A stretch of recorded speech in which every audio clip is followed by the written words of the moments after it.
Buenas tardes, hermanos.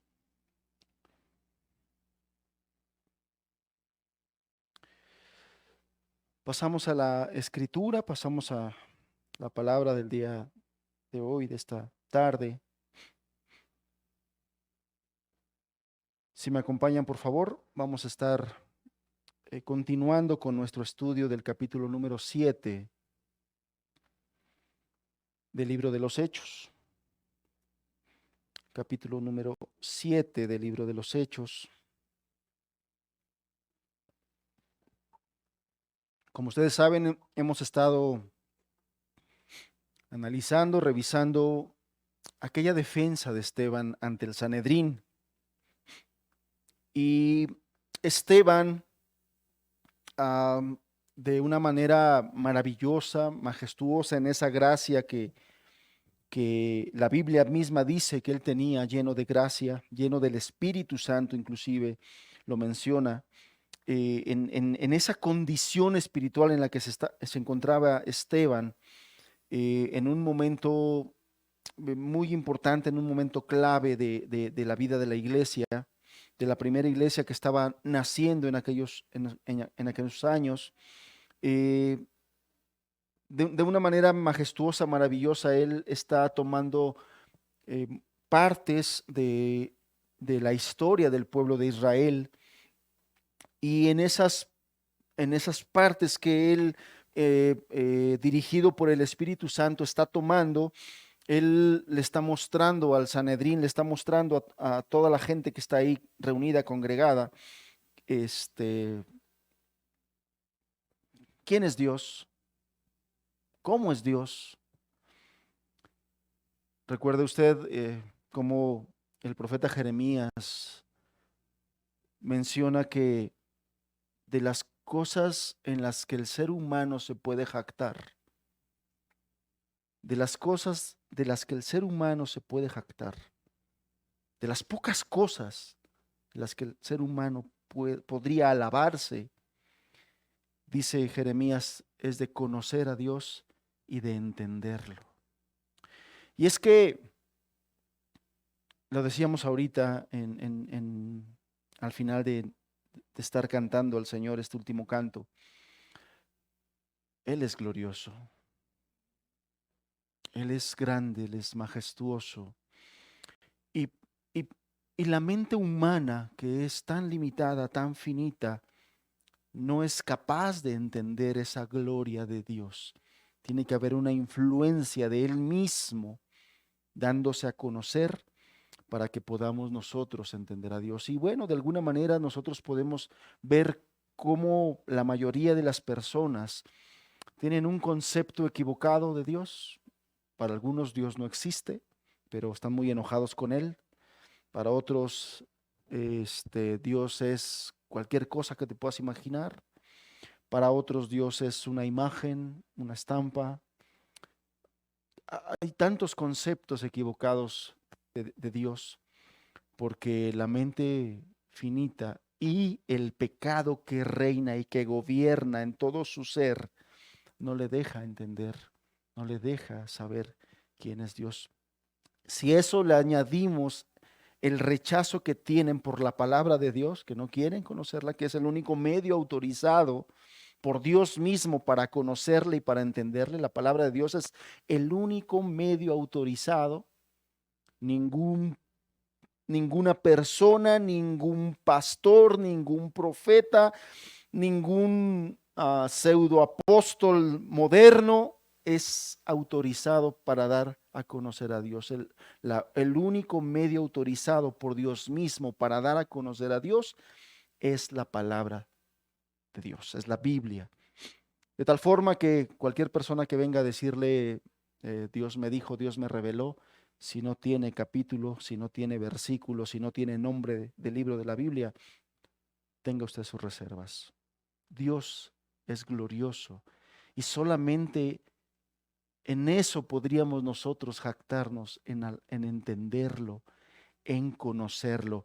Y de las cosas que está mostrando Esteban es un, un cuadro hermoso del carácter de Dios. hemos estado diciendo en las enseñanzas pasadas cómo, por un lado, Esteban, dirigido por el Espíritu Santo, está presentando ese cuadro hermoso del carácter precioso de Dios, y por otro lado está presentando el carácter malo, necio, corrompido del ser humano sin Dios. Ese es el escenario. Por un lado, nuestro Dios glorioso; por otro lado, el ser humano perdido, alejado del Señor, engañado, porque además estos del Sanedrín creían que eran hijos de Dios, creían que se iban a ir al cielo, engañados, y la verdad de la Biblia brillando. Acompáñeme al versículo número 34 para tomarlo como una introducción, un recordatorio de lo que ya se ha estado hablando.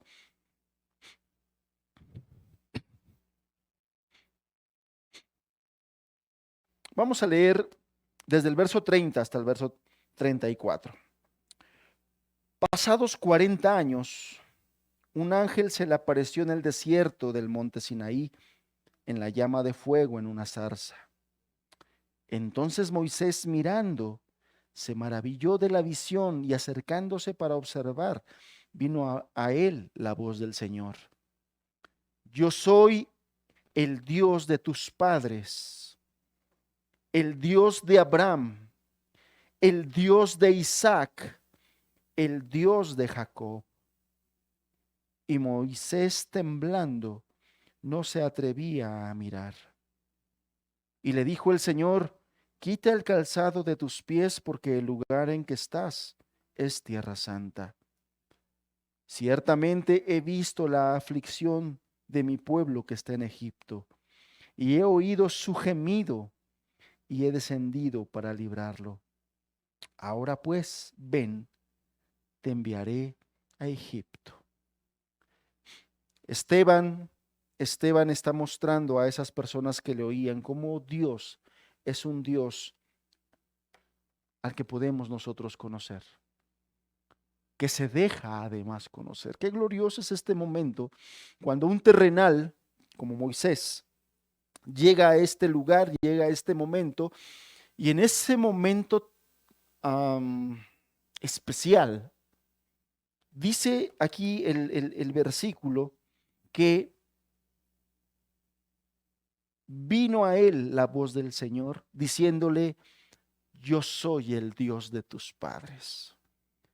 A tratar de imaginar ese escenario, no sé qué sensación te produzca, hermano, hermana, tratar de imaginar ese escenario. A un Moisés curioso diciendo: wow, la zarza está ardiendo y no se quema. Y dice que se quedó mirando, se acercó, miró, y en ese momento la voz del Señor diciendo: Yo soy el Dios de tus padres. Qué momento, hermanos.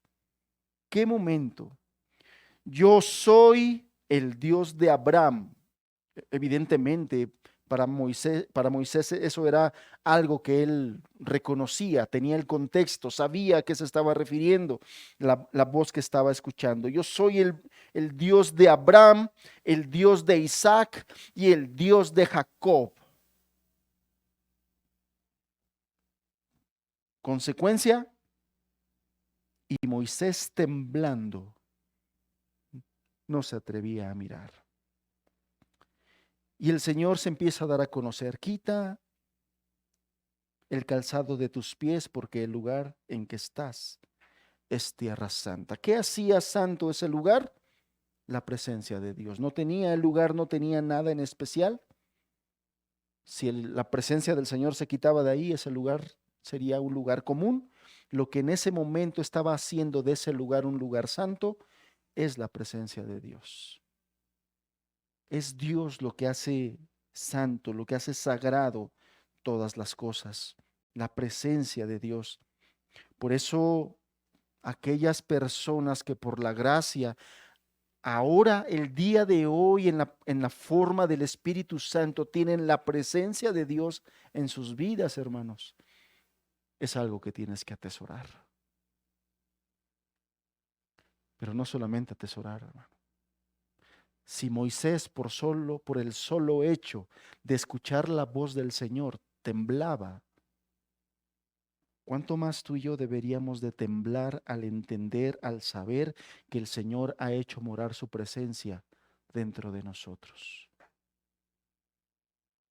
Porque así lo dice la Escritura, que toda aquella persona que ha escuchado el Evangelio y ha creído en él, ha sido sellado con el Espíritu Santo, que es Dios. Si este hombre, por el solo hecho de oírlo en el ambiente, tembló, ¿cuánto más debiéramos nosotros de estar temblando al saber, reconocer y entender por Dios y por su palabra que Él ha hecho morar su Espíritu en nosotros, hermanos? Por eso debemos andar con temor y con temblor cada día de nuestra vida, conduciéndonos santamente. Verso 34. Ciertamente he visto la aflicción de mi pueblo que está en Egipto, y he oído su gemido, y he descendido para librarlo.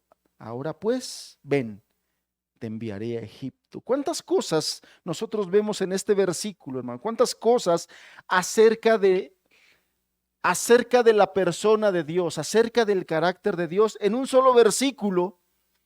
Dios está dando a conocer, Dios está revelando a Moisés de una manera maravillosa lo que debemos entender aquí, lo que Esteban está queriendo mostrar a esa gente y mostrarnos a nosotros. Dios en esta palabra, mostrarnos a nosotros, nos está mostrando que Dios es un Dios que se deja conocer, y Dios es un Dios que tiene varias cosas que hace con su pueblo y con sus hijos.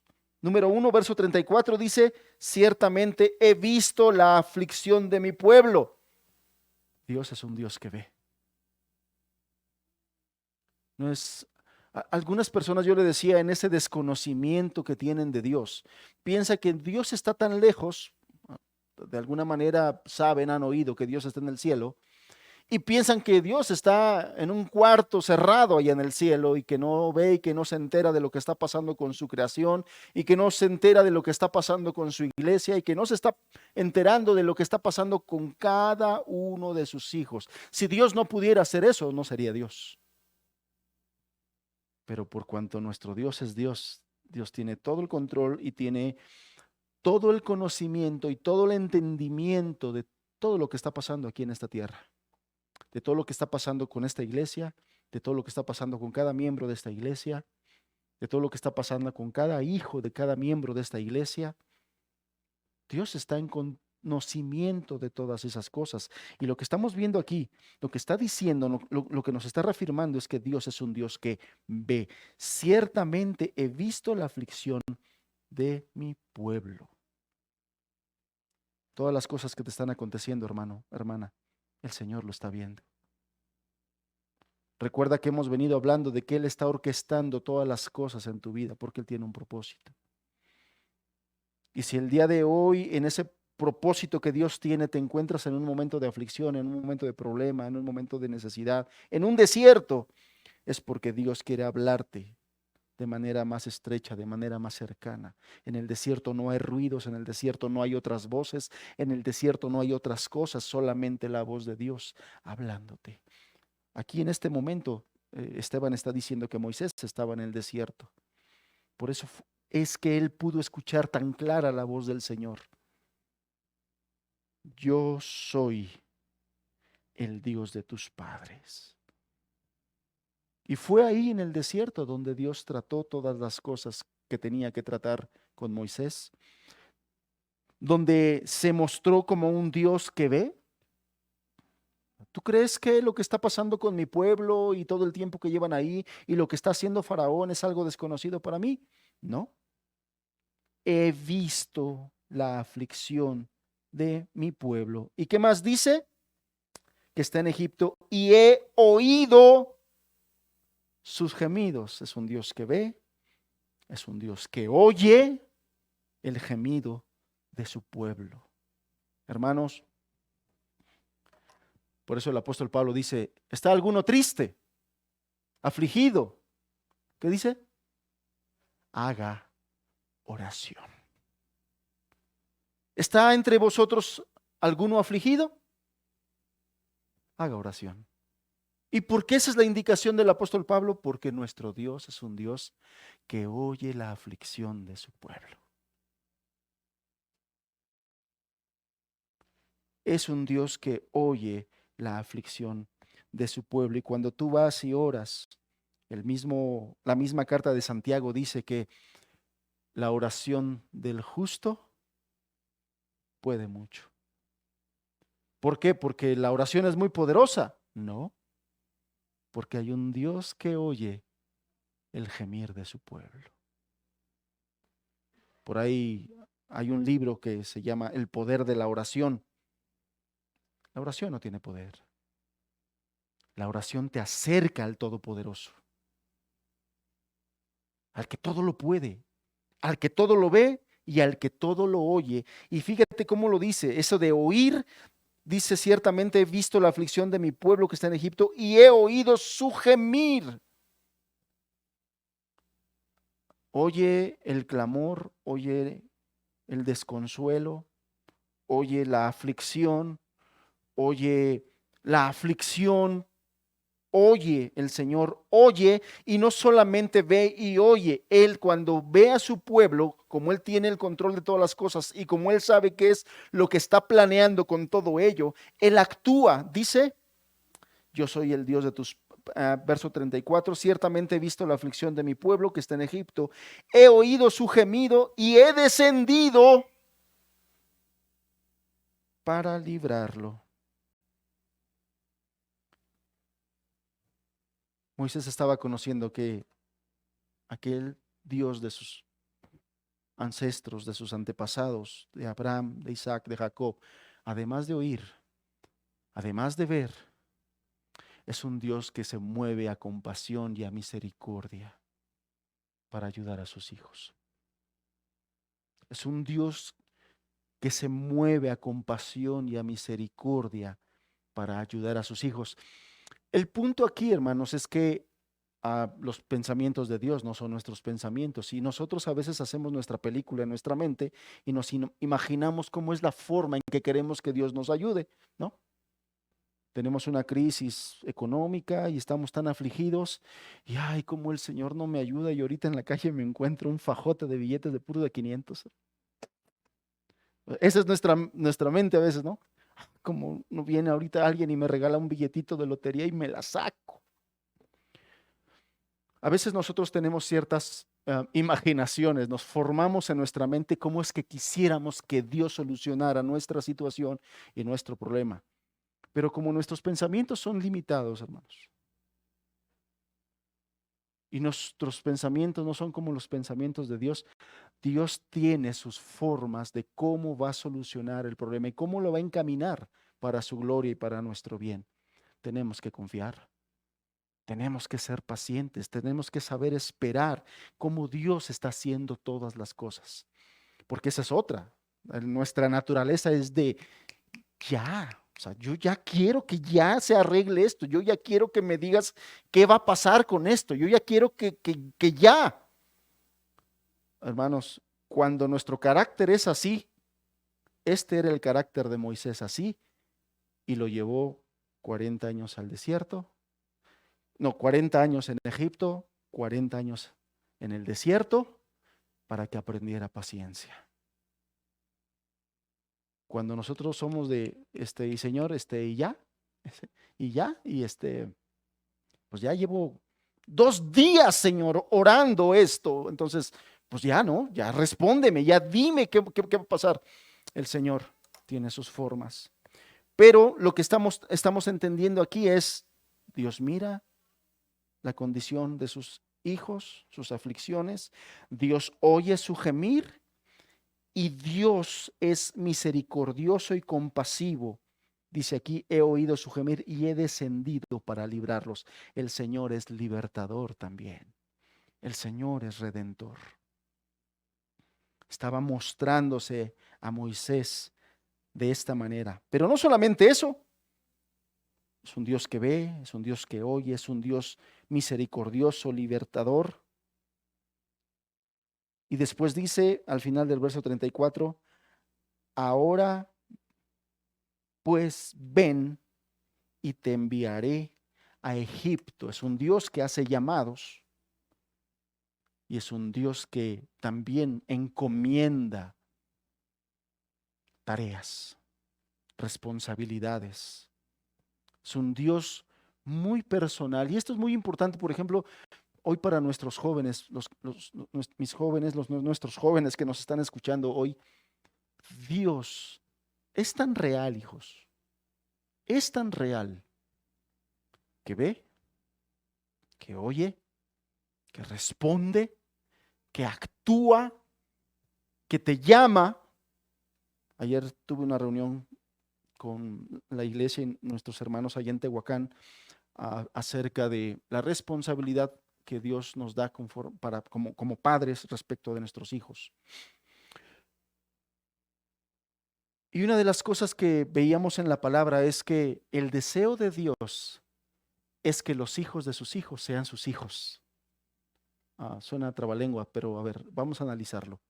El deseo de Dios es que los hijos de sus hijos sean también sus hijos. Bueno, lo que pasa es que Dios no tiene nietos, ¿no? No hay una referencia, no existe la figura de que Dios tiene nietos. O sea, los hijos de un cristiano son los nietos de Dios porque son sus hijos. Esa figura no existe. Pero Dios sí quiere que los hijos de su pueblo sean sus siervos también. Esa es una promesa, hermanos. Dios quiere que tus hijos le sirvan. Dios quiere que tus hijos se consagren. Dios quiere que tus hijos amen al Señor y también le conozcan. Por eso tan importante es la crianza de los hijos. Por eso tan importante es estar instruidos en los principios bíblicos de la crianza bíblica o de la crianza piadosa, que están en la Escritura todos ellos. ¿Por qué? Porque Dios quiere, hermano, hermana, que tus hijos le sirvan. Él es el primer interesado, más interesado que tú. Más interesado que tú está el Señor en que tus hijos le amen, en que tus hijos le conozcan, en que tus hijos le sirvan. Más interesado que tú. Él está poniendo todo, Él está haciendo todas las cosas para que tus hijos le sirvan. ¿Ves las cosas difíciles? No dejes de confiar en el Señor y no dejes de gemir, porque Dios oye la oración y ve la situación que estás viviendo. Y Dios, en el día en que Él lo tiene establecido, en el día que Él lo ha marcado, Él descenderá para librarte de tu aflicción, para ayudarte. Entonces, hermanos, veíamos en todo esto cómo Dios está dando a conocer, cómo Dios nos muestra su carácter, cómo Dios nos muestra algo muy importante, y toma nota de esto. Yo no sé si ustedes alguna vez han escuchado o alguna vez lo creyeron, como yo lo creí, que el Dios del Antiguo Testamento era diferente al Dios del Nuevo Testamento. El Dios del Antiguo Testamento lo veíamos duro, um, impecable no, la palabra es ¿qué? Implacable, perdón, impecable. Otro también es impecable, pero implacable, que inmediatamente ejecutaba justicia. Bueno, lo que estamos viendo aquí es Esteban hablando del Dios del Antiguo Testamento. Misericordioso, compasivo, tardo para la ira, hermanos. ¿Cuántos años? La lista de pecados del pueblo de Israel, enorme, pero mejor ni hablamos porque probablemente la nuestra sí estuvo o sí está. Pero grande la lista de ese pueblo. Y el Señor, tardo para la ira y grande en misericordia. Definitivamente no hay diferencia entre el carácter del Dios del Antiguo Testamento con el carácter del Dios del Nuevo Testamento. Sencillamente las circunstancias, las situaciones, las formas y lo que Él estaba haciendo, eso sí, podría haber sido diferente, pero el carácter de Dios, Dios no cambia, porque otra característica de nuestro Dios es que nuestro Dios es inmutable. Dios no cambia. Él es el mismo ayer, hoy y por los siglos de los siglos. Él no cambia. Bien, hermanos, habiendo ya tomado media hora para la introducción, continuamos.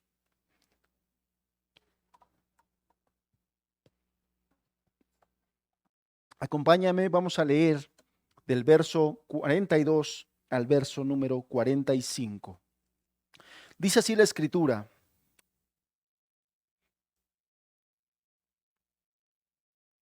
y Dios, no, a ver, permíteme, tomamos desde el verso número 38. Este es aquel Moisés que estuvo en la congregación en el desierto con el ángel que le hablaba en el monte Sinaí y con nuestros padres, y que recibió palabras de vida que darnos, al cual nuestros padres no quisieron obedecer, sino que le desecharon, y en sus corazones se volvieron a Egipto, cuando dijeron a Aarón: haznos dioses que vayan delante de nosotros, porque este Moisés que nos sacó de la tierra de Egipto, no sabemos qué le haya acontecido. Aquí Esteban está haciendo ver cómo aquel Moisés que había sido rechazado por el pueblo, por los antepasados, es el mismo Moisés que Dios estaba respaldando y lo estaba poniendo como gobernante y como libertador.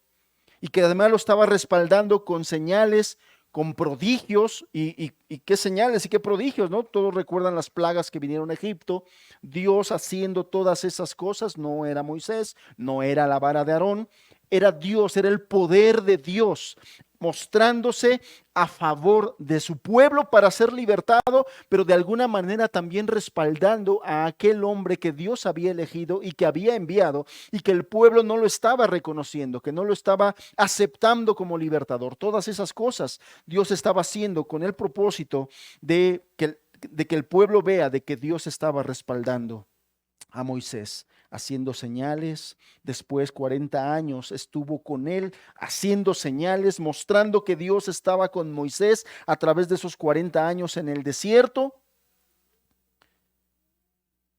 Y así como aquí está diciendo Esteban, que así como rechazaron, ese pueblo rechazó a Moisés, así ellos estaban rechazando a Cristo.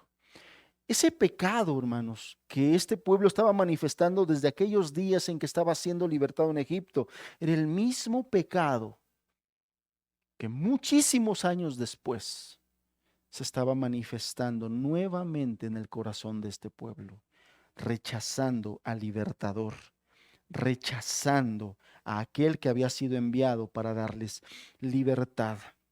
Y eso es lo que les está diciendo. Así como ustedes están rechazando a Cristo, así esos hombres hicieron en aquellos días. Yo te recuerdo cuál era la escena. La escena era Esteban apresado delante del Sanedrín, acusado de blasfemia. Yo te decía que el último hombre que el Sanedrín había acusado de blasfemia había terminado muerto en una cruz, porque era un pecado gravísimo y ellos estaban acusando de que Esteban estaba blasfemando contra Moisés y contra la ley. Y para ellos, eso era muy grave. Y Esteban sabía que estaba enfrentando cargos de muerte, cargos mortales, era un sentenciado a muerte. Pero ¿qué vemos, hermanos? Vemos a un Esteban que no se amedrentó. Vemos a un Esteban que no tuvo miedo. Vemos a un Esteban que no se cayó, aun y cuando sabía, él sabía, Esteban sabía el momento que estaba viviendo, cuál era el riesgo que él estaba teniendo, él lo sabía. Hermanos, ¿recuerdan cuál fue la característica que dijimos cuando iniciamos a estudiar el libro de los Hechos, que se manifestaría en aquellos discípulos en los que sobrevino el Espíritu Santo? Y dijimos que no era el don de lenguas, sino que iba a haber una característica que iba a sobresalir como distintivo de haber sido llenos del Espíritu Santo. ¿Recuerdas cuál es? Valor, valentía. en medio de la dificultad, aún a riesgo de su propia vida. Y lo estamos viendo, ya lo vimos en algunas ocasiones anteriores, en capítulos anteriores, lo estamos viendo ahorita de una manera más palpable con este discípulo llamado Esteban, que estaba en juicio de muerte. Y además él sabía que estaba en juicio de muerte. ¿Y sabes qué? No se cayó. De manera muy valerosa, él habló defendiendo la verdad de Dios. Fíjate cómo dice el verso 39, al cual nuestros padres no quisieron obedecer. Él saca el pecado de sus padres y dice, nuestros padres no quisieron obedecer, sino que le desecharon y en sus corazones se volvieron a Egipto. Cuando dijeron a Aarón, haznos dioses que vayan delante de nosotros, porque este Moisés que nos sacó de la tierra de Egipto, no sabemos qué le haya acontecido. No sabemos qué le haya acontecido. Fíjense la escena que pone Esteban. Moisés en el monte adorando a Dios, abajo el pueblo adorando un ídolo. Y lo que está diciendo aquí Esteban en el verso 39, al final del verso 39, dice, sino que le desecharon y en sus corazones se volvieron a Egipto. En Números 14, verso 13, el pueblo de Israel dice, ¿no sería mejor que nos volvamos a Egipto? Exactamente. ¿Cómo es, hermanos, que el pueblo parecía que estaba en el desierto? Físicamente el pueblo estaba en el desierto, pero lo que nos está diciendo Esteban, lo que nos dice el libro de Números, es que el corazón del pueblo no estaba en el desierto. El corazón del pueblo seguía en Egipto. Y esa fue la razón por la que después de unos días que no supieron qué pasó con Moisés, ¿qué fue lo primero que hicieron? Se hicieron un ídolo, se hicieron una imagen y la adoraron. ¿Por qué? Porque eso es lo que hacían en Egipto. Eso fue lo que aprendieron en Egipto. Su cuerpo estaba en el desierto, su corazón seguía en Egipto. ¿Cuánto debemos nosotros de estarnos cuidando, hermanos, de que el mundo no robe nuestro corazón? Y aunque vengamos a la iglesia y estemos con los hermanos y estemos el domingo aquí y estemos los miércoles orando, nuestro corazón no esté en el mundo, anhelando, deseando ser como los del mundo, vivir lo que viven los del mundo, tener lo que tienen los del mundo, los que no aman a Dios. ¿Cuánto deberíamos de estar nosotros cuidando nuestro corazón de que de manera presencial estamos aquí, pero nuestro corazón esté en otro lugar?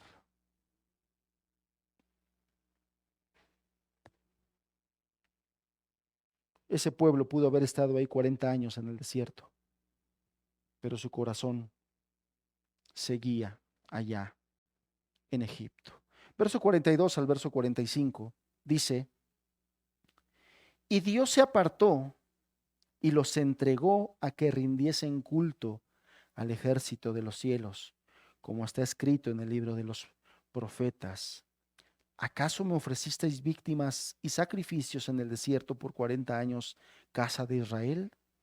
Antes bien llevaste el tabernáculo de Moloc y la estrella de vuestro dios Renfán, figura que os hicisteis para adorarlas. Os transportaré pues más allá de Babilonia. Tuvieron nuestros padres el tabernáculo del testimonio en el desierto, como había ordenado Dios cuando dijo a Moisés que lo hiciese conforme al modelo que había visto. Verso 45, el cual, recibido a su vez por nuestros padres, lo introdujeron con Josué al tomar posesión de la tierra de los gentiles, a los cuales Dios arrojó de la presencia de nuestros padres y hasta los días de David. Qué tremendo es lo que está sucediendo aquí. El verso número 42 nos dice, y Dios se apartó y los entregó a que rindiesen culto al ejército del cielo, como está escrito en el libro de los profetas. Algunos pueden pensar, hermanos, que las acciones más duras que Dios puede tomar contra una persona que se obstina en su pecado, que se obstina en su maldad, que se obstina en andar en sus propios caminos, es que le caiga un rayo, que sucede, ¿no? De repente te enteras y ves por ahí videos de gente que se está tapando de la lluvia, se ponen en un árbol y ¡pum! Cae el rayo. Sí sucede. Y algunos podrían pensar, ese es el juicio más terrible que Dios puede hacer con una persona. U otros piensan que el juicio más terrible puede ser que se abra la tierra y los trague vivos y mueran de esa manera tan terrible. La realidad es que la cosa más temible, terrible que el Señor puede hacer con una persona a la cual se ha acercado. Hace rato decíamos que Dios es un Dios cercano, que Dios es un Dios que ve, es un Dios que oye, es un Dios que habla, es un Dios que se acerca, es un Dios misericordioso, es un Dios que hace llamados. Nuestro Dios es un Dios personal y de manera personal trata con cada persona. De manera personal, trata con cada persona. En mi caso, en mi casa, el Señor primeramente tuvo que tratar con la vida de mi madre, con sus pecados, con su vida, con sus acciones, con sus pensamientos. Trató con la vida de mi madre.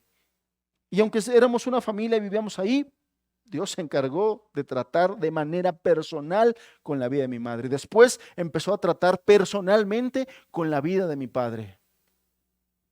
Y sigue tratando con ellos. Pero después de manera personal, aun que yo era el hijo de ese matrimonio y de eso, el Señor empezó a tratar personalmente conmigo. Dios es un Dios personal, hermanos. Y Dios va a venir a tratar personalmente con cada uno. Y va a tratar personalmente con cada uno de tus hijos. El Señor a nosotros nos encarga que con nuestros hijos, por ejemplo, nosotros seamos obedientes y nosotros les repitamos todas las cosas que el Señor nos ha hablado y todas las cosas que el Señor nos ha enseñado. Deuteronomio 6 dice, todas las cosas que yo te he hablado las pondrás en tu corazón y las repetirás a tus hijos. No dice que repitiéndole las cosas a nuestros hijos van a ser salvos. No, no, no lo dice ese texto. Lo que dice es que debemos ser obedientes. Tenemos que ser obedientes a Dios y por mera obediencia debemos nosotros de estar repitiendo todas las cosas del Señor, su palabra, a nuestros hijos desde que son pequeños hasta la edad que puedan seguir escuchando, hermanos.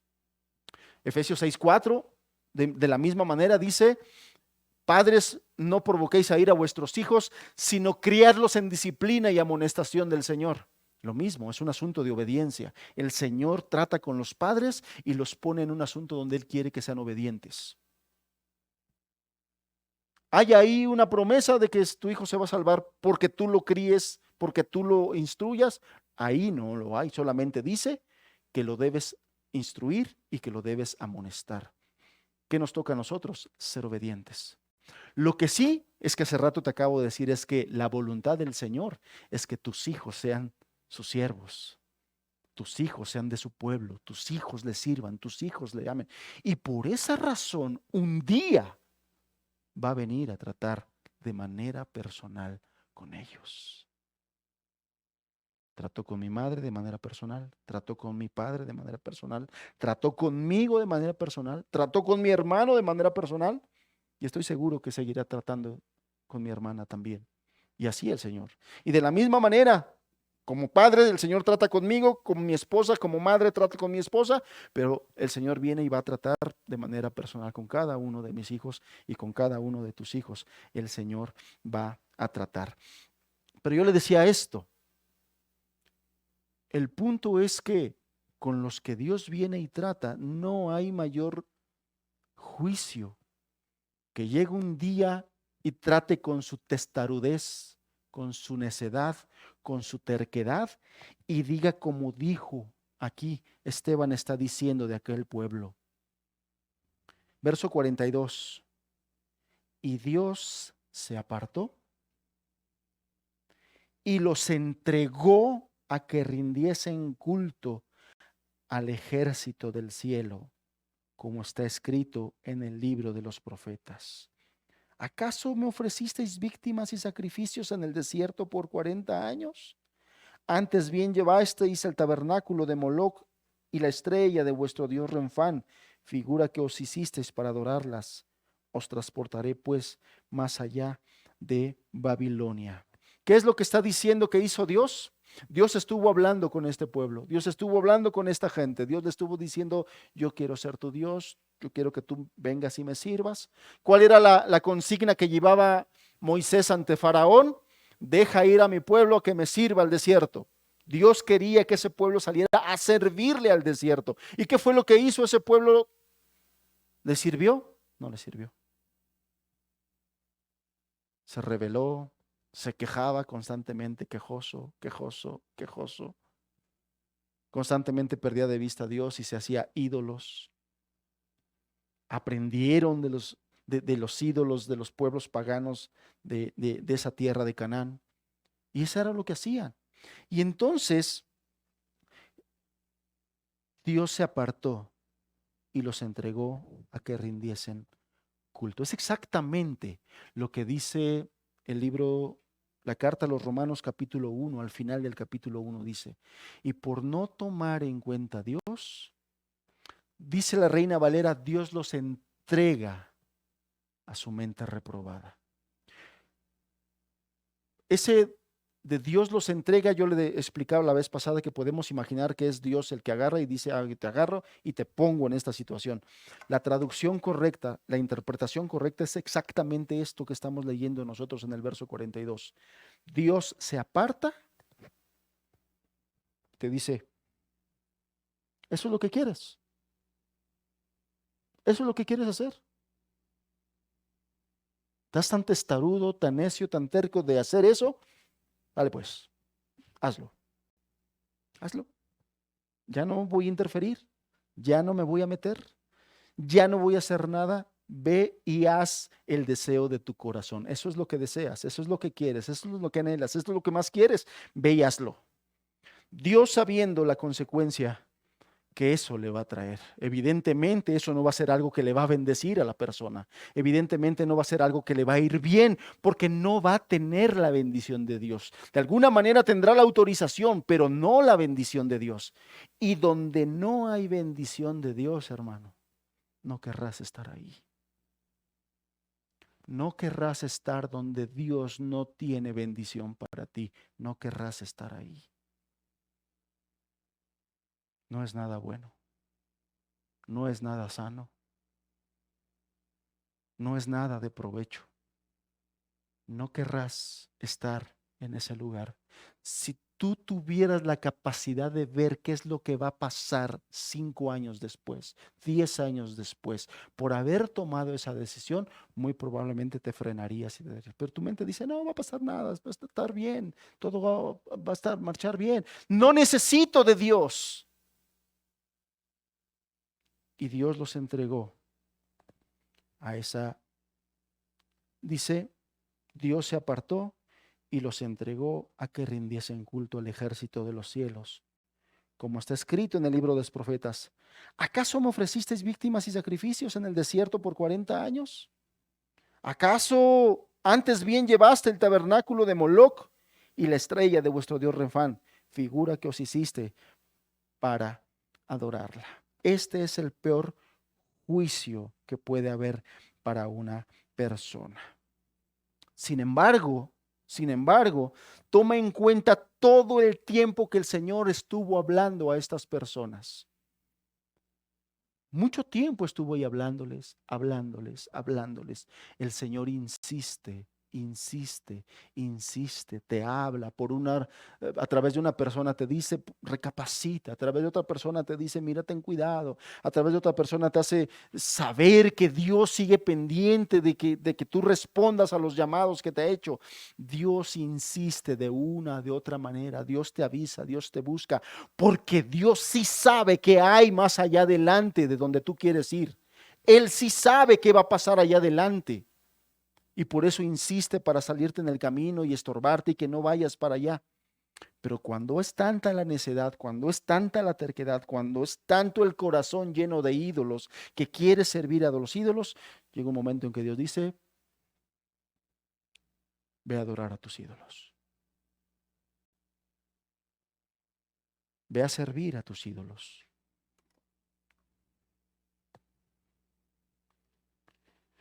Si me acompañas a Romanos capítulo 2, verso 4, no pierdas aquí.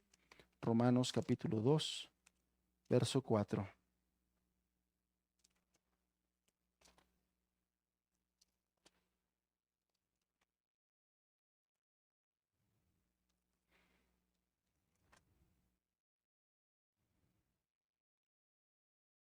Hablando del carácter de Dios. Versículo 4 del capítulo número 2 de la carta a los Romanos dice: ¿o menospreciáis las riquezas de su benignidad, paciencia y longanimidad, ignorando que su benignidad te guía al arrepentimiento? Esa es la pregunta que está haciendo aquí el apóstol Pablo. Romanos capítulo 2, verso 4. ¿Menosprecias la riqueza de su benignidad, paciencia y longanimidad, ignorando que su benignidad te guía al arrepentimiento? ¿Qué es lo que está diciendo el apóstol Pablo? Lo que está diciendo es que, justo lo que acabamos de decir en el versículo que leímos de manera anterior. Dios todas las cosas las hace en su paciencia, en su benignidad, en su misericordia, para guiarte al arrepentimiento. Cuando estás haciendo cosas que no convienen para tu vida y que no glorifican al Señor, cuando estás viviendo en tu vida ensimismada, cuando estás viviendo para tus propios objetivos, para tus propias metas, y no quieres reconocer a Dios en tu vida, y no quieres tomar a Dios en cuenta en tu vida, dice aquí que todas las cosas que Dios está permitiendo en tu vida son con un propósito: llevarte al arrepentimiento, llevarte a que reconozcas a Dios.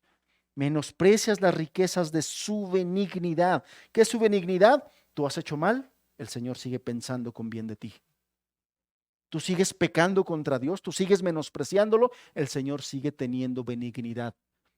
Vamos a seguirle dando oportunidad. Vamos a seguirle ayudando, vamos a ayudarle, vamos a hablarle nuevamente. Su paciencia te habla, te dice que quiere que seas su hijo, su hija, pero tú le rechazas constantemente, le rechazas, le rechazas, le rechazas. Y Él hace, él pone en marcha su paciencia, la paciencia de su carácter y su longanimidad. Yo no sé si ya a algunos les ha quedado claro este atributo del carácter de Dios, la longanimidad. Es una palabra que en nuestro castellano no se utiliza mucho, pero es muy significativa, hermanos. Cuando nosotros pecamos, contra el primero que pecamos y al primero que ofendemos es a Dios. Después a nuestro prójimo al que le hicimos el pecado. Pero al primero, contra el primero que atentamos, al primero que ofendemos, al primero que lastimamos con nuestro pecado, con nuestra obstinación, con nuestra necedad, es con Dios. Con Dios que ha sido bueno, con Dios que ha mostrado su misericordia, con Dios que su gracia general, como dice el Señor, ha hecho que salga su sol sobre de ti y ha hecho que su lluvia caiga sobre de ti para bendecirte, para ayudarte, sus bendiciones, salud, comida, alimento, todo lo que tú le puedes sumar a las bendiciones que Dios te da. Dios es bueno, Dios ha sido bueno contigo. ¿Qué ha recibido de ti? Negativas. No quiero, no quiero, no quiero. Yo quiero seguir en mi vida, yo quiero seguir. La salud que el Señor te permite, la ocupas para pecar contra Él. ¿Te imaginas la afrenta? El Señor es el que ha hecho que tú tengas salud, que tú tengas fuerza. Y tú ocupas tu salud para pecar contra Él. Es el Señor el que nos ha dado un trabajo, es el que nos ha suplido de manera económica y ocupamos nuestro dinero para hacer cosas contrarias o pecar contra Él. Y así podemos nosotros ir viendo cómo cada una de las bendiciones que el Señor nos da, nosotros la ocupamos para lo malo. Y en eso que hacemos de malo y en eso que pecamos contra Dios y desobedecemos, contra el primero que pecamos y al primero que ofendemos es al Señor. Y hemos dicho, cuando hemos estudiado el carácter de Dios, cuando hemos estudiado los atributos del Señor, que Dios es una persona, que a Dios le duele la maldad del ser humano, que Dios siente el pecado. Y entonces imagínate lo que el Señor siente cuando Él te bendice de una manera y en lugar de tú quererle regresar, corresponder a sus bendiciones, tú continúas en tu vida de desobediencia, tú continúas en tu vida de pecado, tú continúas queriendo lograr tus objetivos personales sin tomarlo en cuenta. Eso es una gran afrenta que lastima el corazón de Dios. Si el Señor quisiera, en ese momento nos destruye. ¿Por qué no nos destruye? Porque Dios es longánimo. Porque Dios ejecuta en él, primero echa a andar su longanimidad, su carácter longánimo. ¿Qué significa longánimo? La capacidad de soportar el dolor y el sufrimiento que le causa tu ofensa, tu pecado. Eso es longanimidad. Dios, en el carácter de Dios, Él es longánimo para no destruirnos. Tiene mucho que ver con la paciencia. Pero a diferencia de la paciencia, la longanimidad habla de la capacidad de soportar el dolor, el sufrimiento. Cuando una persona, hablando de una persona terrenal, no es longánima, lo que sucede, ¿qué es lo que sucede cuando la ofenden, cuando la lastiman, cuando atentan contra ella? Se enoja, se amarga, se siente, se llena de rencor. Eso es lo que hace una persona cuando no es longánima. Eso es lo que hace una persona cuando le están ofendiendo y lastimando. Lo que hace la persona es, como no tiene un carácter longánimo, se amarga y se llena de resentimiento porque me hacen, me dicen. Dios, que es Dios y que es santo, Él no se amarga, Él no puede. Y la razón por lo que no se amarga es porque Él es lo contrario, Él es longánimo. Él sufre el agravio. Él soporta tu ofensa para no destruirte. Y entonces, al soportar por su longanimidad y su paciencia, su amor hace que Él, en lugar de destruirte o en lugar de destruirnos, Él diga, vamos a hablarle otra vez. Vamos a hablarle, vamos a seguirle bendiciendo, vamos a seguirle ayudando, vamos a seguirle hablando. Voy a mandar a una persona que le mande un versículo, alguien que le recuerde que yo estoy ahí presente, pendiente, esperando que ella responda al llamado que le he estado haciendo.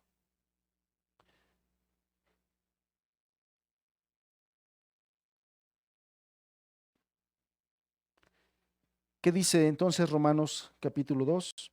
No ignores, verso 4, que la paciencia, la longanimidad de Dios tiene un propósito: dirigirte, conducirte al arrepentimiento. ¿Qué es lo que sucede cuando la gente no toma en cuenta la paciencia, la longanimidad de Dios, la compasión, la misericordia? ¿Qué es lo que sucede? Sucede lo que pasó con este pueblo. Se apartó y lo dejó a los deseos de su corazón. Eso es lo que quieres. Eso es lo que anhelas. Sigue adelante y no llevarás más mi bendición.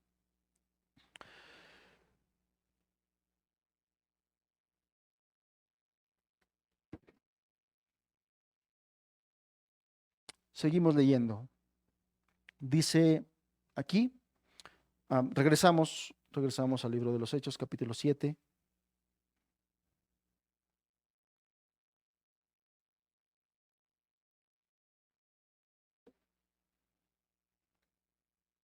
Antes de que empecemos a leer el verso 44. Fíjate cómo dice el verso 43. Antes bien llevasteis el tabernáculo de Moloc y la estrella de vuestro dios Renfán.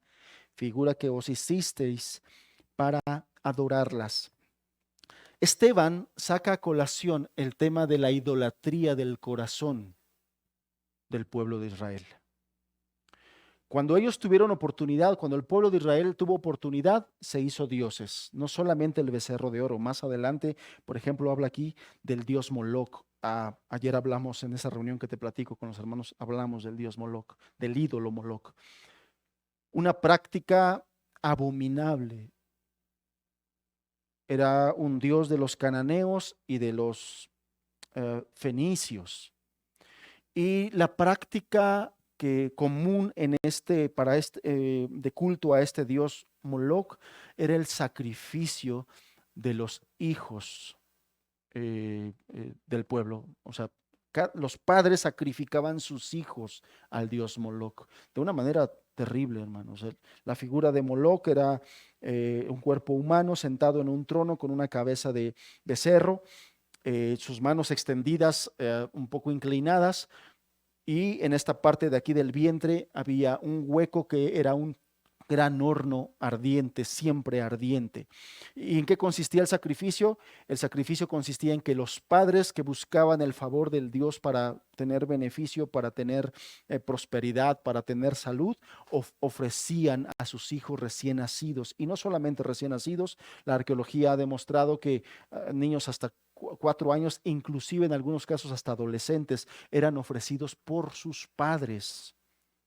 El pueblo de Israel practicó este culto y ponía a sus hijos en las manos del ídolo. Los niños rodaban y caían vivos al horno. De lo más abominable que había el culto a Moloc. Y aquí Dios está quejando y está diciendo: yo te traje al desierto a que me sirvas. Y lo que le está diciendo: ¿acaso me ofreciste a mí sacrificios? ¿Acaso me serviste? ¿Saliste al desierto a adorarme a mí? Realmente no saliste al desierto a adorarme a mí. Yo que te liberté, yo que te saqué, yo que vi tu aflicción y escuché tu clamor y vine a liberarte, te saqué al desierto, te di libertad, pero ciertamente no saliste a adorarme a mí.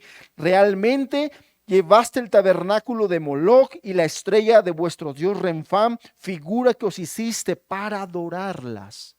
Este pueblo era un pueblo idólatra. Era un pueblo que tenía ídolos en el corazón. Os transportaré pues más allá de Babilonia. Y leemos en la Biblia que Babilonia era un pueblo pagano, pero que no practicaba el culto a Moloc. Y cuando ellos salieron después de esos 70 años de adorar a Moloc, 70 años sirvieron para que a ese pueblo, a los que estuvieron cautivos en Babilonia, se les quitara la práctica de adorar a Moloc. Dejaron de adorar a Moloc. Pero después de esos 60 años que ellos salieron, nuevamente regresaron a la tierra que Dios les había dado, pues uno hubiera pensado: ojalá y este pueblo aprendió la lección, ojalá y este pueblo entendió la disciplina del Señor y se apartaron de todo eso. Y la realidad y lo que vemos en el tiempo post-exilio es que no se apartaron de un corazón idólatra. Ya no levantaron ídolos. Los ídolos de los paganos eran ídolos visuales, estaban las estatuas hechas. Los ídolos de Israel eran ídolos en su corazón. ¿Y cómo podemos nosotros ver esto? Porque yo le decía, después de que salieron de Babilonia, uno esperaría que aprendieron la lección y que ya no se iban a levantar ídolos. ¿Pero qué cree? Se levantaron otro ídolo. ¿Cuál fue ese ídolo? El templo. El templo de Dios. Para Esteban, Israel se había hecho de 3 ídolos. Número 1, la tierra, el lugar. Número 2, la ley. Y número 3, el templo. Esteban está señalando al Sanedrín que el pueblo era culpable de tener ídolos en su corazón, y básicamente les cita 3 ídolos en su corazón. La tierra, ellos adoraban, ellos decían que ese lugar donde estaban era el lugar que Dios les había dado y era el lugar que se tenía que poner para adorar a Dios. Ellos adoraban la tierra, pero Esteban les dice: no, lo importante no es la tierra como ustedes lo piensan, porque cuando Dios apareció a Abraham, no lo hizo en esta tierra, Lo hizo allá en Mesopotamia, una tierra bien pagana. Cuando Dios apareció a Moisés, no lo hizo en esta tierra que ustedes adoran tanto, lo hizo allá en Madián. Y cuando nuestros padres estuvieron en esas tierras, no fue aquí en este lugar. Ellos vivían y moraban en tiendas. Esta tierra no es tan importante como ustedes creen que es, y nos han hecho creer que es tan importante. Después habla acerca de la ley. Y en cuanto a la ley, Esteban los está acusando de que esa ley que tanto ellos adoraban, que tanto ellos proclamaban, que ellos tanto guardaban, que ellos tanto decían, ellos mismos eran gente que desobedecía la ley de Dios. Ustedes quieren tanto su ley, ustedes dicen tanto la ley, pero ustedes mismos no guardan la ley. Y de eso los estaba acusando Esteban. Y el tercer ídolo, yo le decía, el templo. Verso 44 al verso 50. Tuvieron nuestros padres el tabernáculo del testimonio en el desierto, como había ordenado Dios, cuando dijo a Moisés que lo hiciese conforme al modelo que había visto, el cual, recibido a su vez por nuestros padres, lo introdujeron con Josué al tomar posesión de la tierra de los gentiles, el cual Dios arrojó de la presencia de nuestros padres hasta los días de David. Este halló gracia delante de Dios y pidió proveer tabernáculo para Dios de Jacob, mas Salomón le edificó casa. Si bien el Altísimo no habita en templos hechos de manos, como dice el profeta, el cielo es mi trono, la tierra es estrado de mis pies. ¿Qué cosa me edificaréis, dice el Señor? ¿O cuál es el lugar de mi reposo? ¿No hizo mi mano todas estas cosas? Básicamente lo que está diciendo aquí Esteban es la historia del templo. La historia del templo yo la conozco. Y yo sé que la historia del templo no comenzó con el templo. La historia del templo comenzó con el tabernáculo.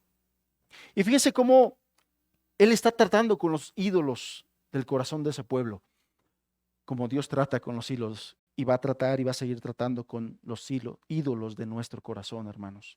Dios está tratando con los ídolos de ese pueblo porque aquí menciona después a David. David era uno de los héroes del pueblo judío, uno de los personajes más respetados, más respetables del pueblo judío. Sé que David es su gran héroe. Sin embargo, les dice aquí, no fue a David a quien Dios le permitió construir el templo. Fue Salomón. Dios no le dejó. Su gran héroe no hizo el templo. Fue Salomón. Por lo tanto, no hay razón para que se jacten del templo. Porque un templo hecho de manos no puede contener a Dios. Ahí no habita Dios. Si el universo no puede contener a Dios, mucho menos un lugar hecho de manos de hombres. La época de oro del templo, hermanos, la época más importante del templo, no fue cuando era templo. La época más importante del templo es cuando era tabernáculo. ¿Y sabe por qué? Porque cuando tú lees la historia del pueblo, la historia del templo, la historia del tabernáculo, la presencia de Dios descendía a ese lugar cuando era tabernáculo, no cuando era templo.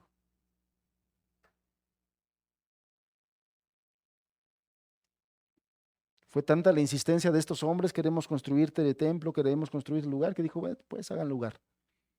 Pero después de que hicieron eso, no se lee en la Biblia que la nube, la Shekinah, descendiera al templo como descendía cuando era tabernáculo y estaba con Moisés.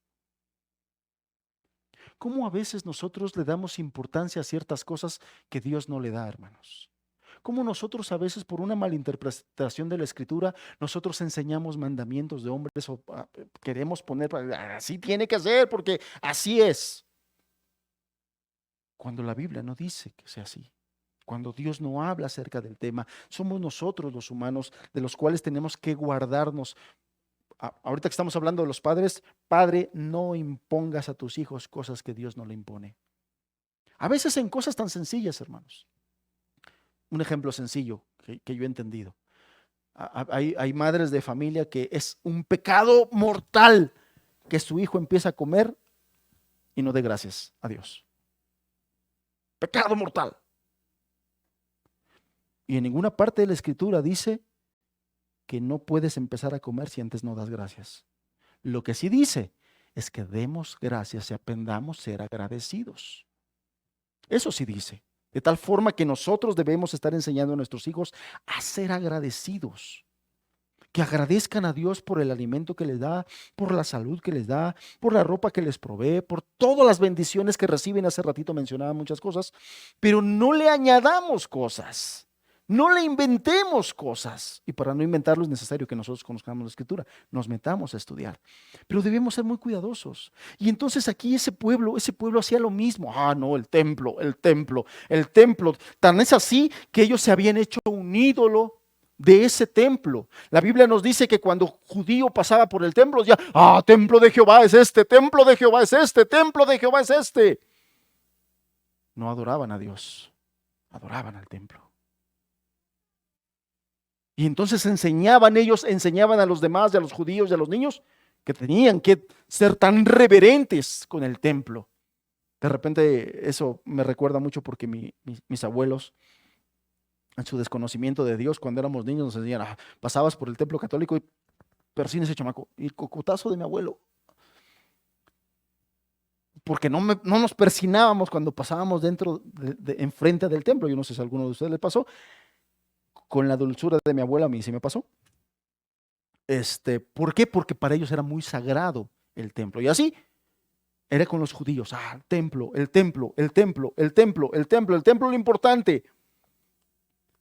En estos tiempos, hermanos, nosotros podemos a lo mejor no adorar el templo. Gracias a Dios pudimos conseguir un local para congregarnos, pero esta no es la casa de Dios. La casa de Dios es el creyente santificado, el templo del Espíritu. Ese es el que debemos cuidar y ese es el que debemos nosotros estar alimentando.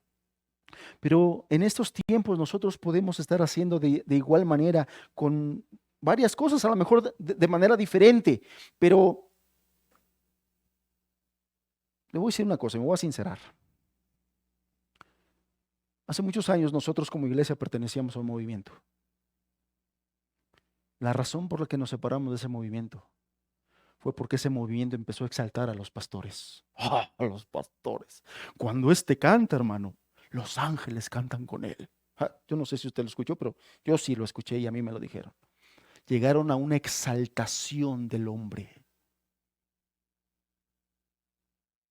Y los ponían como santos, como los inmaculados.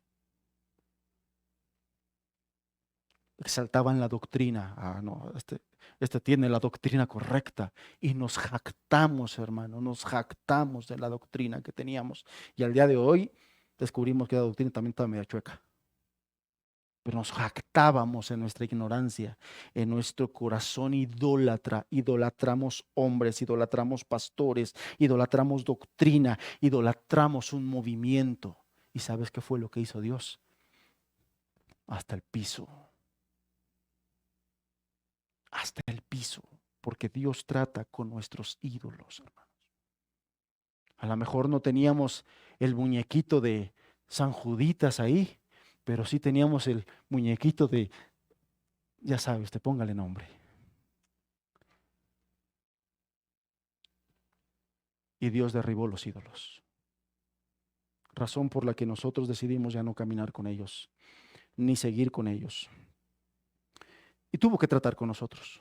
Definitivamente tuvo que tratar también con nosotros para limpiarnos de todas esas cosas, y debemos cuidarnos, hermanos, de todas esas cosas.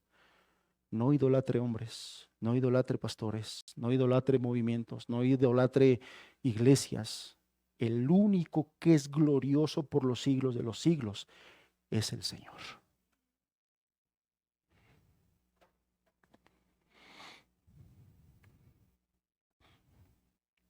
Nosotros podemos estar actuando igual que ellos, hermanos. Tenemos que cuidarnos de los ídolos del corazón. Un ídolo puede ser el esposo, la esposa, los hijos, el coche, Ah, sí, conozco gente que idolatra su coche, su casa, gente que idolatra su templo, gente que idolatra al pastor, sí los hay. Gente que idolatra su trabajo, gente que idolatra su negocio, todos esos son ídolos. Gente que se idolatra a sí mismo, hermanos. La egolatría, que tiene un alto concepto de sí mismo que el que debe de tener.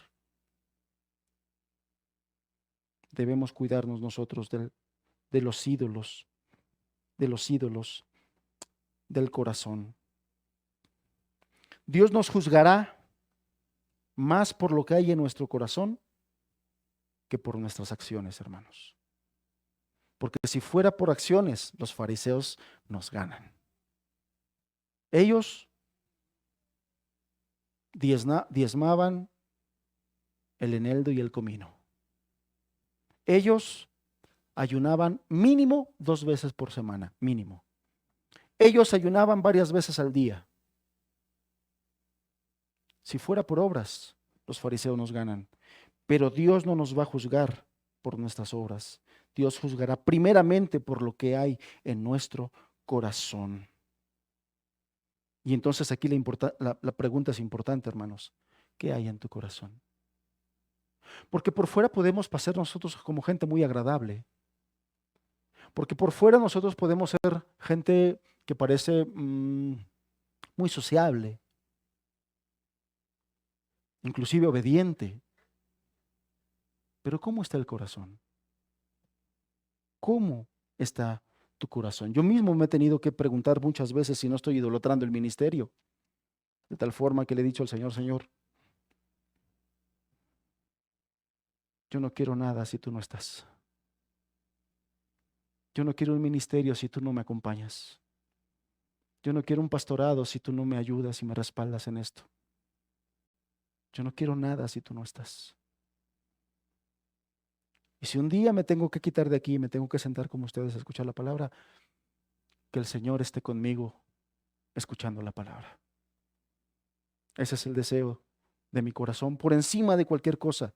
Nosotros los que predicamos tenemos que guardarnos muchas veces de no idolatrar el ministerio, la predicación, el púlpito. Tenemos que guardar muchas veces nuestro corazón, porque no falta la persona que llegue y te quiera adular y te llama al orgullo, hermano. De por sí uno batalla con cuestiones del orgullo y no falta el hermanito que ay, hermano, qué bonita estuvo la enseñanza, hermano, que de repente hablas como el mismo ángel, hermano. Guarden nuestro corazón, hermanos. De repente batallamos con situaciones así y seamos cuidadosos de cómo hacemos las cosas. Pero decía yo, ¿cómo está nuestro corazón? ¿Cómo está nuestro interior, hermanos? ¿Cómo está la esencia de lo que somos? ¿Cómo están nuestras relaciones más que nuestras acciones? ¿Cómo están nuestras relaciones más que nuestras acciones? Porque podríamos decir, yo me porto bien, yo hago esto, yo ayudo aquí, yo ayudo allá. Sí, pero ¿cómo está tu matrimonio, por ejemplo? ¿Cómo está tu relación con tu esposo? ¿Cómo está tu relación con tu esposa?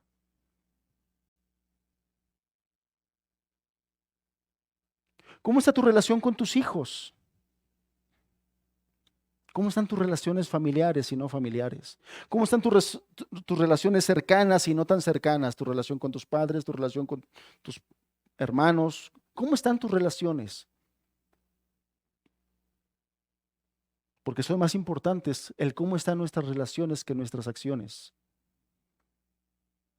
Y a veces nos podemos engañar, yo lo decía, nos podemos sentir bien porque yo ayudo, yo voy, yo vengo a la congre, yo estoy bien atento a la congre, a pesar de que el hermano se tarda un chorro, no me duermo,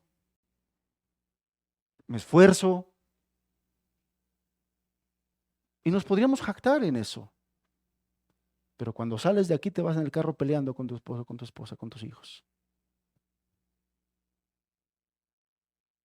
Se van reclamando, se van quejando, se van diciendo, se van echando indirectas. ¿Cómo están tus relaciones? Llegas a tu casa y es el pleito, no se hablan. ¿Cómo está tu matrimonio? ¿Cómo está tu relación con tus hijos? ¿Cómo está nuestra adoración, hermanos? Porque nuestra adoración está como está nuestro corazón. O nuestra adoración está como están nuestras relaciones. Ayer le decía a mis hermanos, yo no puedo jactarme de ser buen padre si no soy buen esposo. El mundo así piensa, hermanos. El mundo así piensa. Los padres que están peleados, los padres que están a punto del divorcio, ¿qué es lo que cada uno quiere hacer? Ganarse el cariño de sus hijos y ponerlos de su lugar. Entonces se desviven por ganarse el favor de sus hijos y son muy buenos y los atienden y lo dicen y después le empiezan a hablar mal del padre o le empiezan a hablar mal de la madre. Ah, sí, pero tu papá ya ves cómo es. Ah, pero tu mamá, ¿cómo? No, para Dios el paquete es completo. No podemos jactarnos de decir soy buen esposo. No, soy buen padre si no soy buen esposo. No podés tú jactarte, hermana, de decir soy buena madre si no eres una buena esposa. Porque para Dios el paquete es completo. ¿Eres cristiana o no eres cristiana? Si eres cristiana, tienes que ser cristiana como madre y tienes que ser cristiana como esposa. Y tienes que ser cristiana como hermana en Cristo de otros hermanos. El cristianismo no es solamente en ciertas áreas de nuestra vida donde nosotros elegimos. Aquí sí me porto bien cristiano, aquí sí me porto bien cristiana, con esta persona sí soy bien cristiana. Ah, pero con esta no, esta sí va a conocer mi apellido. Con este sí me sale lo López.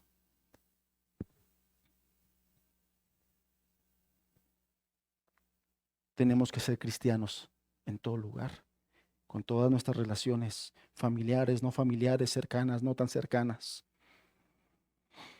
¿Por qué? Porque el primero y el segundo mandamiento ahí están, hermanos. Amarás al Señor tu Dios con todo tu corazón, con toda tu alma y con todas tus fuerzas. Y el segundo es semejante. Amarás a tu prójimo como a ti mismo. Amarás a tu prójimo como a ti mismo. ¿Cómo está tu corazón, hermano? ¿Cómo está tu devoción a Dios? ¿Cómo está tu consagración a Dios? Casi no lo hablo, pero hoy lo voy a hablar. ¿Cómo están tus ofrendas a Dios? Y no faltará quien me diga, no, hermano, yo sí ofrendo. Sí, yo lo sé. Pero la pregunta no es esa. La pregunta es, ¿cómo están tus ofrendas a Dios? Hace poquito hablábamos, ¿no? Hay un gran debate sobre el diezmo. Que si sí, que si no, que si aplica para nuestros días, que si no aplica. Vamos a olvidarnos del diezmo. ¿Cómo están tus ofrendas, hermano? Comparemos tus ofrendas, lo que ofrendas, con tus ingresos, con tus gastos, con lo que gastas para ti, con las cocas que te avientas. ¿Cómo está tu ofrenda? Vamos a compararlas. ¿Cuánto es lo que gastas en ti y en tus gustitos y cuánto es lo que das para Dios? Y en base a eso, el Señor nos va a juzgar. No faltará el que diga, no, mejor me quedo con el diezmo, más fácil calcularlo, ¿no? 10% ya, está fácil. ¿Cómo está nuestra relación con Dios, hermanos? ¿Cómo está nuestra devoción a Dios? ¿Cómo está? Y ese es el punto. Todo esto que te acabo de platicar, todo esto que te acabo de decir de lo que estaba diciendo Esteban, llega a este punto. ¿Cómo está tu corazón delante del Señor? ¿Cómo está nuestro corazón delante del Señor? Esteban aquí estaba confrontando a esos hombres con sus ídolos que habían levantado en sus corazones. Ídolos son todos aquellos deseos que compiten contra Dios. ¿Qué está compitiendo en tu corazón contra Dios? ¿Qué está queriendo adueñarse del lugar que solo merece Dios en tu corazón, pero que tú le estás dando lugar a eso? ¿Qué es eso que está ahí queriendo quitar al Señor del trono de tu corazón?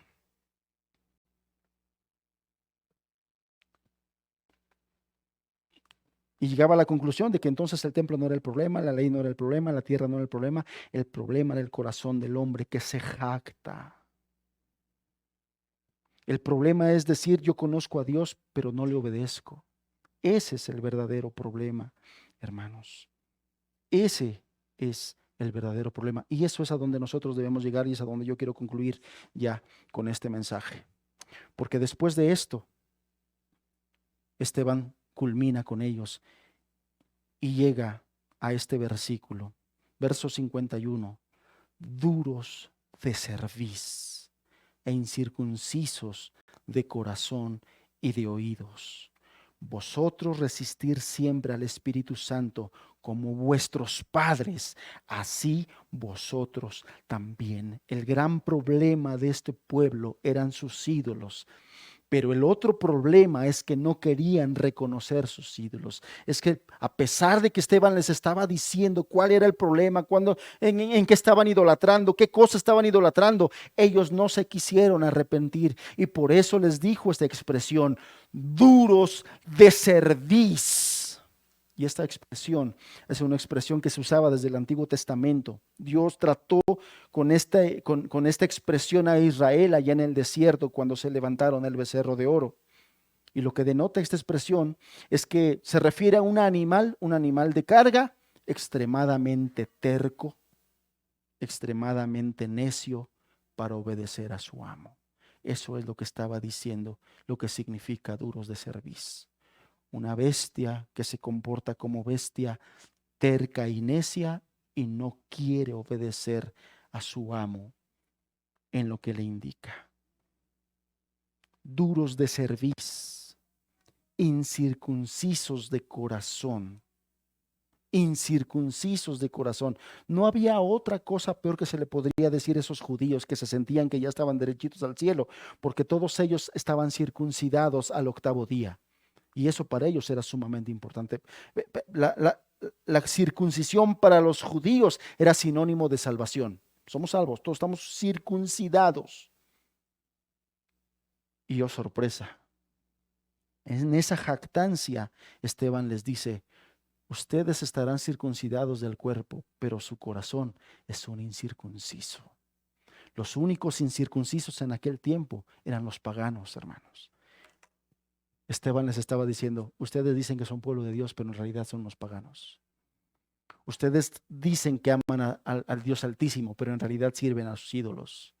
Ustedes dicen que tienen un pacto y un compromiso con Dios, pero en realidad viven como si no tienen pacto ni compromiso con nadie. Eso es lo que Esteban estaba diciendo y de verdad es terrible. Por eso es que los judíos rechinaban sus dientes. Por eso es que el Sanedrín rechinaba sus dientes y lo que hicieron fue terminar con la vida de este hombre de Dios. Hermanos,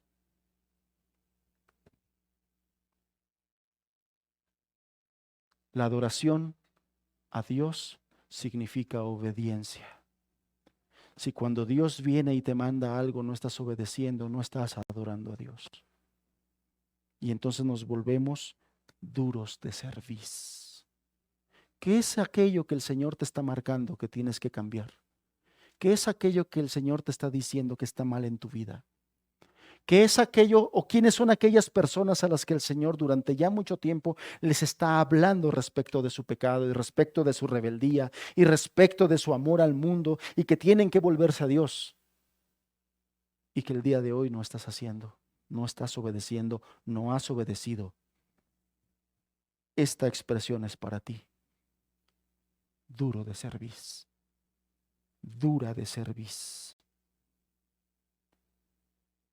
incircunciso de corazón.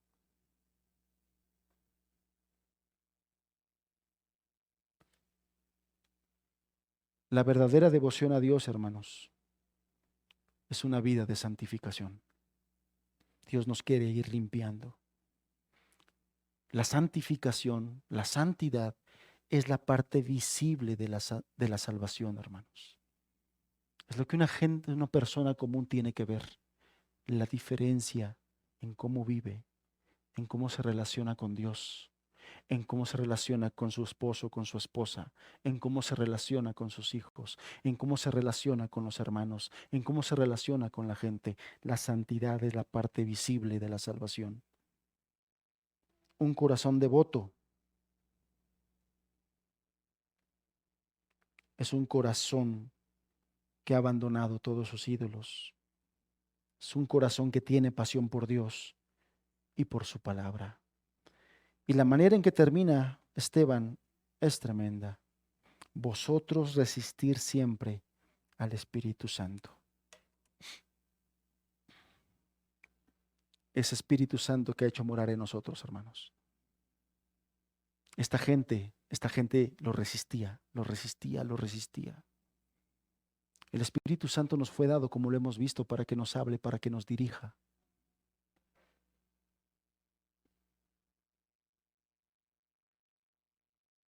Para que nos enseñe a andar, nos enseñe a caminar. Imagínate que le estés diciendo, no, no, no, no.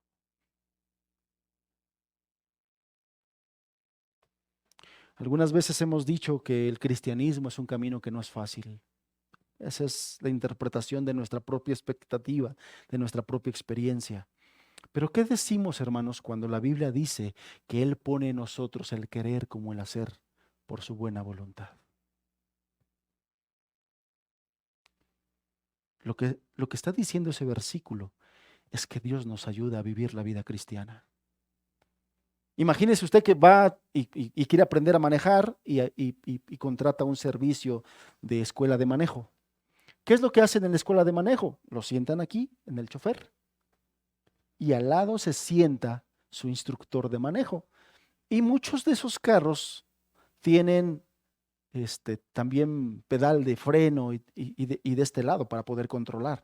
Entonces el instructor de manejo le va enseñando a manejar, pero desde aquí afuera, desde aquí al lado, le va diciendo, órale para allá, órale para acá, ahora prenda las intermitentes, ahora vamos a girar hacia la izquierda, esa no, la otra izquierda, pero ahí le va diciendo y le va enseñando desde allá.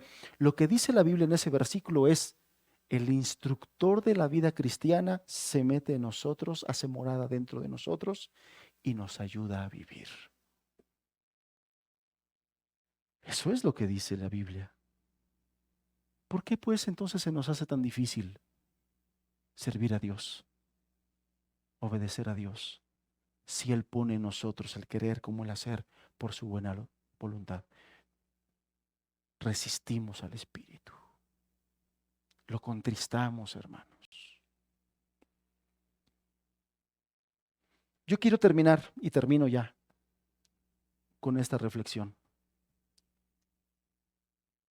Y quiero primeramente dirigirme a todas aquellas personas que el día de hoy, por la razón que ustedes quieran y por el pecado que ustedes quieran, están separados de Dios.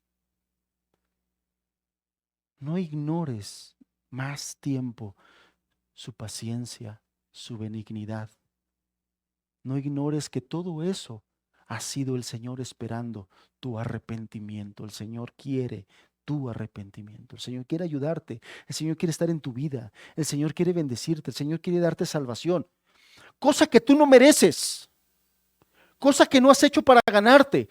Te lo quiere dar porque el Señor es bueno, porque el Señor es misericordioso y porque ha tenido misericordia de tu vida y se ha acordado de ti. Por eso y solamente por eso ha puesto personas, ha puesto momentos, ha puesto lugares para que te hablen de su palabra, para que te hablen de Él, para que te hablen de su amor, para que te recuerden sus mandamientos y para que ya no te resistas más y para que esa actitud de dureza, de cerviz, de terquedad, de necedad, que te abrazas a ella y que no quieres soltarlo, te obstinas ante tu pecado y puedas confiar en Dios y ames al Señor y te entregues,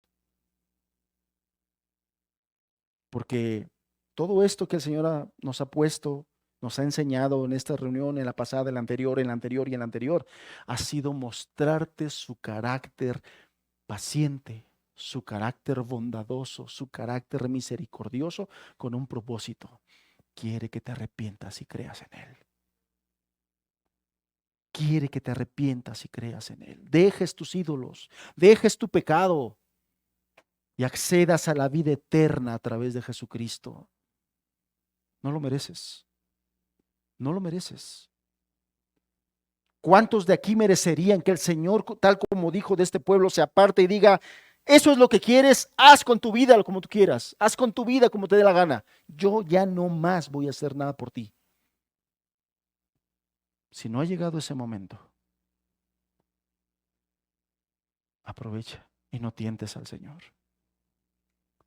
y entrégate y entrega tu vida y entrega tu voluntad, porque el Señor por mucho tiempo te ha buscado, porque el Señor por mucho tiempo te ha hablado, ha sido paciente. Arrepiéntete y pide al Señor perdón por tus pecados. Y pide al Señor te venga esa revelación de su gracia, de Jesucristo, y te dé la fe para creer en Él. Y nosotros, hermanos, conozcamos más del Señor y santifiquémonos más. Devoción, devoción es consagración, entrega. Devoción es que cada vez nosotros busquemos entender y conocer, amar más a nuestro Dios. Eso es devoción. Cerremos nuestros ojos, por favor.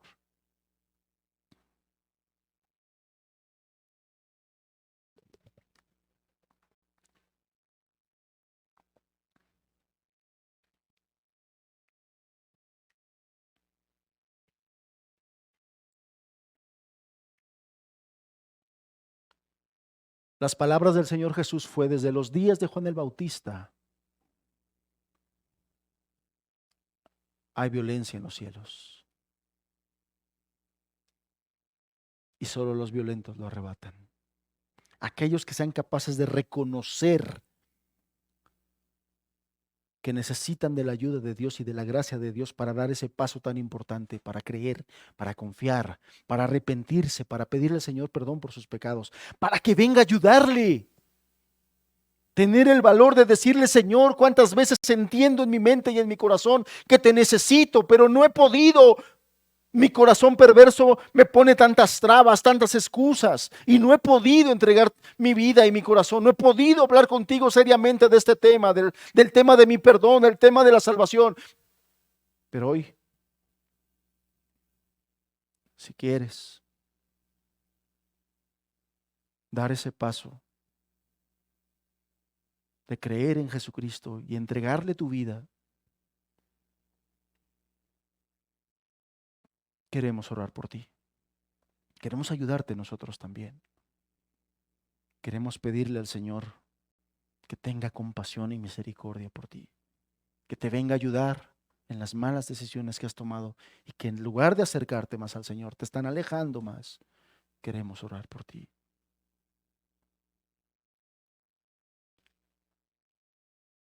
Si hay entre ustedes alguien que quiera ya cerrar este círculo de su vida y decir ya no más pecado, ya no más maldad, ya no más ofendiendo a Dios, ya no más fuera de su voluntad, ya no más sin perdón, ya no más sin salvación, ya no más en esta vida de ofensa vacía. Yo te voy a pedir que al final te acerques conmigo para decirte lo que dice la Biblia, mostrarte y orar por ti. Yo no doy salvación a nadie, yo no soy nadie, yo no soy nada. Lo único que puedo hacer es orar por ti y mostrarte a través de la palabra lo que Dios quiere que sepas de la palabra. Padre,